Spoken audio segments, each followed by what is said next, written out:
அஸ்ஸலாமு அலைக்கும் ஃப்ரெண்ட்ஸ், எல்லோரும் எப்படி இருக்கீங்க? அல்ஹம்துலில்லாஹ் நாங்கள் எல்லோரும் நல்லா இருக்கோம். நீங்களும் நல்லா இருப்பீங்கன்னு நினைக்கிறேன். நான் இன்றைக்கி வீடியோவில் ஒரு சூப்பரான டேஸ்ட்டில் ஒரு ஹாஃப் அன் ஹவர்லேயே ஒரு ரவா கேக் தாங்க செய்ய போகிறேன். இந்த ரவா கேக் அவ்வளோ சாஃப்ட்டாக இருக்கும். நம்ம நிறைய வெரைட்டியில் ரவா கேக் செய்யலாம். நான் வந்து இன்றைக்கி நாட்டு சக்கரெலாம் சேர்த்து நல்ல ஒரு ஹெல்த்தான ரெசிபியாக செஞ்சுருக்கேங்க. குழந்தைங்க ஸ்கூல் விட்டு வர்றதுக்குள்ளேயே நம்ம ரெடி பண்ணி கொடுத்துடலாம். இப்போ வாங்க எப்படி செய்யலான்னு பார்க்கலாம். அதுக்கு வந்து ஃபஸ்ட்டு ஒரு மிக்ஸி ஜாரில் ஒரு கப் அளவுக்கு நெய்ஸ் ரவா எடுத்திருக்கேன்.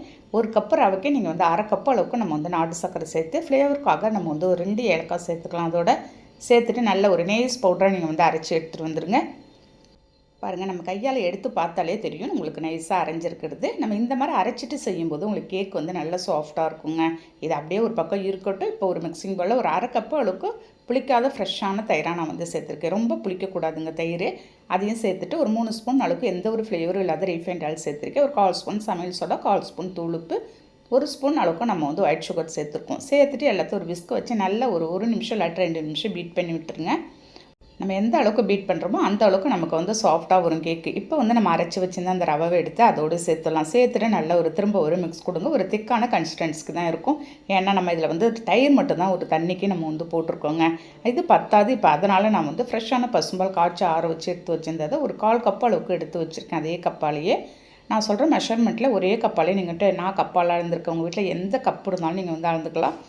நம்ம ரவா வந்து எந்த கப்பால் அளந்து எடுத்தோமோ அதே கப்பாலே நீங்கள் எல்லாத்தையும் நீங்கள் வந்து அளந்துக்கணும். பாருங்கள், ஒரு கரண்டியால் நம்ம எடுத்து பார்த்தாலே தெரியும் தண்ணியோட கன்சிஸ்டன்சி அந்த அளவுக்கு தான் இருக்கணும். இப்போ வந்து ஒரு 8 இன்ச் கேக் பேனில் நெய் இல்லாட்டி எண்ணெய் எது வேணாலும் நீங்கள் அப்ளை பண்ணி விட்டுருங்க. எல்லா இடத்துலையும் நல்லா அப்ளை பண்ணி விட்டுருங்க. இப்போ வந்து ரெடி பண்ணி வச்சுருந்த கேக் பேட்டரை ஃபுல்லாக நம்ம ஊற்றி டிப் பண்ணி விட்டுருங்க. எந்த ஒரு ஏர் பபிள்ஸ் இல்லாத. அவ்வளோதாங்க. இப்போ வந்து 10 நிமிஷம் முன்னாடியே ப்ரீ ஹீட் பண்ணி வச்சுருந்த குக்கரில் ஸ்டாண்ட் போட்டு நம்ம வந்து ரெடி பண்ணி வச்சுருந்த கேக் பேனை எடுத்து அது மேலே உள்ளே வச்சிடலாம். வச்சுட்டு க்ளோஸ் பண்ணிடுறேன். விசில்லாம் நம்ம எதுவுமே போட தேவையில்ல. ஒரு ½ அன் ஹவர் கழித்து நம்ம வந்து பார்க்கலாங்க எப்படி வெந்திருக்குன்றதை. நான் ஒரு கொஞ்சமான குவான்டிட்டியில் தான் செஞ்சுருக்கேன். ஒரு 2 குழந்தைங்க சாப்பிட்லாம் அந்த அளவுக்கு தான் செஞ்சுருக்கிறேன். பாருங்கள், நான் கரெக்டாக ஒரு 30 நிமிஷம் கழித்து நான் வந்து பார்க்குறேன். நல்லா சூப்பராக வெந்து வந்திருக்குங்க. ஒரு கத்தியோ இல்லாட்டி ஒரு ஸ்பூனோ உள்ளே விட்டு நீங்கள் பார்த்தீங்கன்னா கொஞ்சம் கூட உங்களுக்கு வந்து ஒட்டாது. வெந்ததோட கன்சிஸ்டன்சி அதான் நமக்கு. இப்போ ஒரு பிளேட்டில் நல்ல டோட்டலாக நீங்கள் வந்து ஆற வச்சுட்டு ஒரு பிளேட்டில் ட்ரான்ஸ்ஃபர் பண்ணிவிட்டு லேசாக தட்டினாலே பாருங்கள் அழகாக விழுந்துடும். நம்ம வந்து சூப்பரான டேஸ்ட்டில் இன்றைக்கி வந்து ஒரு ரவா கேக் செஞ்சுருக்கோங்க. அவ்வளோ அருமையாக இருந்துச்சு. நானே நினச்சி பார்க்கலாங்க. அந்தளவுக்கு ஒரு சூப்பரான டேஸ்ட்டில் ஒரு ஈவினிங் ஸ்நாக்ஸ் ரெசிபியாக நான் வந்து குழந்தைங்களுக்கு செஞ்சு வச்சுருக்கேன். பாருங்கள், நமக்கு பார்க்கும்போதே தெரியும் எந்த அளவுக்கு உங்களுக்கு வந்து சாஃப்டாக வந்திருக்குன்னு. அப்படியே வச்சு எந்த ஷேப் வேணுமோ அந்த ஷேப்பில் நீங்கள் வந்து கட் பண்ணி அப்படியே சாப்பிட வேண்டியதாங்க.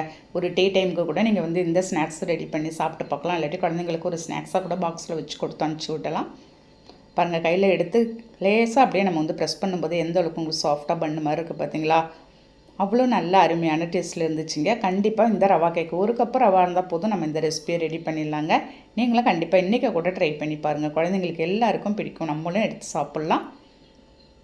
இந்த வீடியோ பிடிச்சிருந்துச்சுன்னா அப்படியே லைக் பண்ணிவிட்டு ஷேர் பண்ணுங்கள். மறக்காமல் சப்ஸ்கிரைப் பண்ணிவிடுங்க. நாளைக்கு பார்க்கலாம். Okay, by.